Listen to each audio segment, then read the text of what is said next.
I thought that I would see the movie again and finally my thoughts might be a bit more arranged, but it's not, it's definitely not.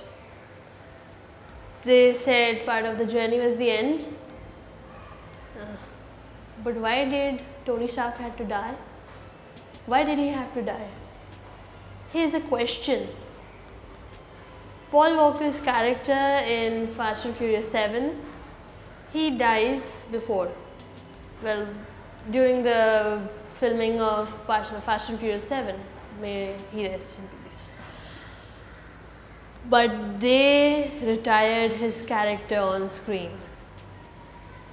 Couldn't they have done something like that with Tony Stark's character as well? Wasn't that possible? Maybe like he goes into recuperation somewhere and he's not there in the maybe they rescinded the importance of his role a little bit in the preceding movies. Couldn't they have done something like that? Why did they have to kill him? While in another tangent, the thing actually makes sense with how much he has gone through, how much he worries, how much he does for everybody. It is, in a sense, understandable that they would kill his character because he finally gets to rest. But why? Why did he have to? Why did he have to die? Finally he had gotten everything. Why did he have to die? Endgame was a roller coaster. Well, Infinity War was the roller coaster, but this is a roller coaster in its own right. This whole movie, I think we finally understand why it was kept under wraps so much, because it's pure Easter egg extravaganza. There's every reference to all the previous Marvel movies in this one, all the MCU Infinity Saga movies. That's what this segment, this whole thing is being called, the Infinity Saga. What? Seriously? Because I'm not going to do an Easter egg video. There's no point in me doing an Easter egg video because you will get any number of those Easter egg videos if you search on YouTube. But I would definitely be talking about my latent experience. Here's the thing. The Avengers Assemble part, pure gold. That was the best part of that thing. Captain America, America's ass. That meme was pure brilliant. And he says Avengers Assemble finally. We almost got that line in Age of Ultron, but then they cut it after he says Avengers. But we got it here. It was epic. The final battle was definitely, I think, way better than the Battle of Winterfell. Please, Game of Thrones, stand aside. I don't know why I referenced that, but I had to. Those guys, they compared the Battle of Winterfell to the Battle of Helm's Deep. No, definitely no. Well, Game of Thrones video will come later because I have some disappointments I need to address in that video, but this is about Avengers Endgame. We got pretty much everything in this movie. Now, people said that the first 2 acts were boring. I can guess why they would think that, because that was definitely not the case in Infinity War, but Endgame had some slower moments, but it builds up to that crescendo at the end. The final battle against Thanos. And I have to say that I have a bit of a bone to pick. Thor's character. He got too powerful in Infinity War. That's my theory, that he got too powerful and to give all the original 6, the OG Avengers, some semblance of equal footing, his character was basically turned into the dad bod. He rocks that dad bod, but seriously,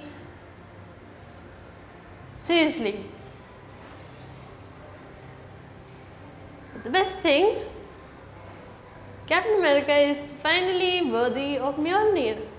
And not just Mjolnir, Stormbreaker as well. I just noticed this when I was watching this movie today again. You can definitely not get enough of this movie, but well, I definitely full on cried this time. I think the first time it didn't strike me that this was the culmination, that I might not get Tony Stark's character, I might not get to see Tony Stark's character in the next movies, but I cried today a lot. I'm still reeling from it, but that's the trope of us fans, us good fans, us good fans of good, brilliant stories. Why did it have to end like that? I'm not saying that it wasn't well deserved. It was well deserved because, well, it was well deserved. But next movies, we don't even know what's going to happen next. And isn't that marvelous? Isn't that marvelous? I'm not talking about the marvel in the sense. I'm just saying the adjective marvelous. I definitely want to see maybe Galactus or Kang the Conqueror next. I definitely want to see them, because finally now the Fox deal has come through. We can definitely get some of those characters, those A-listers back on screen, back where they belong, and Marvel can definitely do something good about it. We know that. So what do you guys think? Because I don't really think I need to describe the movie as such, because you have to watch it. If it's high time you guys watched it. Well, this is I waited like, I don't know, I saw this on the second day, I saw it again today, and my mind is still in a jumble. I'm usually way more poised when I'm doing a movie review, and it's still not good enough. Oh my god. What does that say about me? Well, I'm still emotionally not there yet. What about you guys? My favorite scene was definitely, well, no questions asked, it was the finale battle. If it's not your favorite scene, then ruin it. And the 3000 part, that was genius. That was genius. A heartfelt.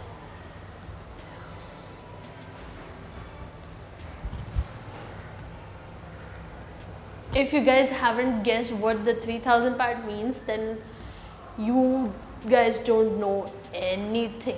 And I'm not talking as to Jon Snow, because 3000 means, well, it's the runtime of all the Marvel movies till date, and that was pure genius on the writer's part.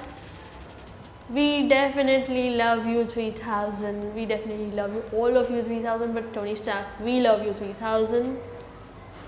And Captain America was worthy of Mjolnir. Awesome! That was awesome. But why did Tony Stark have to die? Why did he have to die? That's the one thing in my mind. And what about all those time inconsistencies that Cap did? He tells the other Cap in the past that Bucky's alive. That's another alternate reality happening over there. He goes back and lives his life with Peggy. What happens when world ending event comes along? What does he do then? Hide away? That's not the Captain America we've come to see. And the best part, the Hail Hydra. Not just now, not ever, now everyone, not. But I'm not a serious comic reader fan. I'm not a serious comic reader. I don't have the patience for it. But I came across this segment of comics where Captain America was actually a sleeper Hydra agent. They nod to that in this movie. Awesome. Not just that, this lift scene from Winter Soldier, that was here in this one as well, but damn. As I said in the beginning, this movie was pure Easter egg extravaganza, and it happens, but my only question, why did Tony Stark have to die? What about you guys? What did you guys think?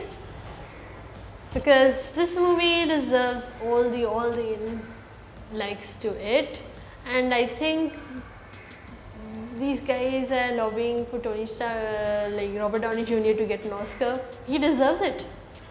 Well, maybe not for a superhero movie, but Robert Downey Jr. is a phenomenal actor. Come on, he was born for this role. Just like Hugh Jackman was born to play Wolverine, he is born for this role.